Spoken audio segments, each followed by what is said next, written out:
And last but certainly not least, the gentleman from California, Mr. Panetta. Thank you, Mr. Chairman. Gentlemen, I will try to be quick.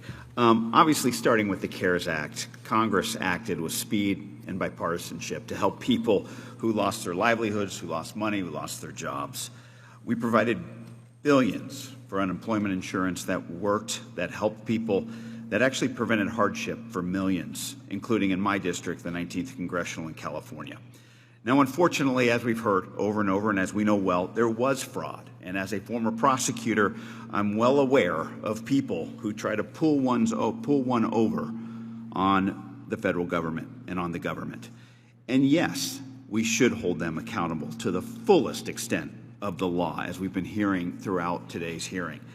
But now, as a federal representative, I get to look forward.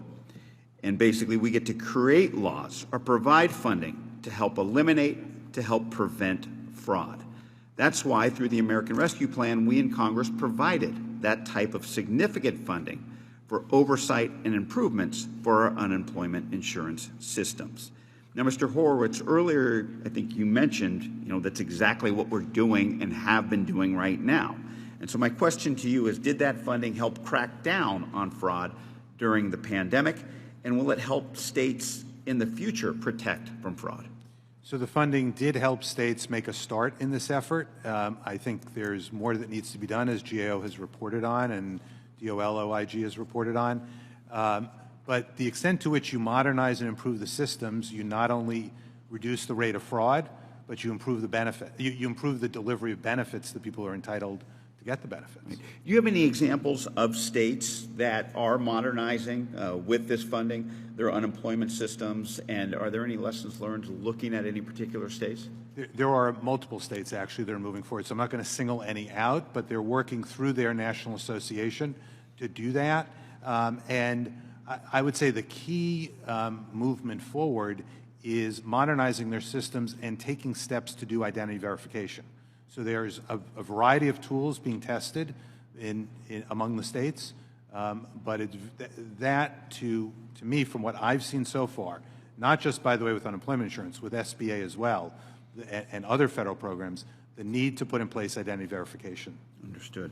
And then just let me throw this out there. Would it help if there was a national standard for unemployment systems when it comes to maybe, and I think you guys have mentioned this, technology, data gathering, or in order to help states set up systems for employing unemployment insurances?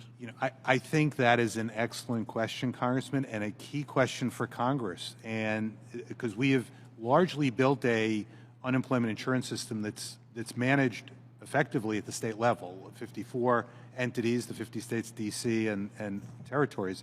And the question is, how much do you want to centralize it? How much do you want to give authority to the Labor Department to manage those systems? I know GAO has written on that and spoken about that as well. It's a policy question, really, for the Congress to consider. Mr. Dodaro? I think it would be a good idea to have some minimum national standards. You don't want to hamstring the states from being innovative and trying different approaches, because that could be beneficial. But you have to have some minimum standards that are in place, particularly for IT systems, particularly if you want those systems to be able to talk one another and to be able to cross-match. As we've been pointed out this morning, if somebody files a claim, in one state, they can file in all the other states and nobody would know the difference because there's no way to cross-compare. There ought to be cross-comparisons against incarcerated people as well. There's a system that's kept for that as well. Unless there's standards, you're not ever going to have the optimum IT systems network nationally to deal with a global problem like we had before. Great. Mr. Turner, anything on a national standard? Only thing that I could say to add is that I think there need to be some kind of central database that the OIG has direct access to, as well as the department and the states. Great. Thank you, gentlemen. Mr. Chairman, I yield back. Thank you.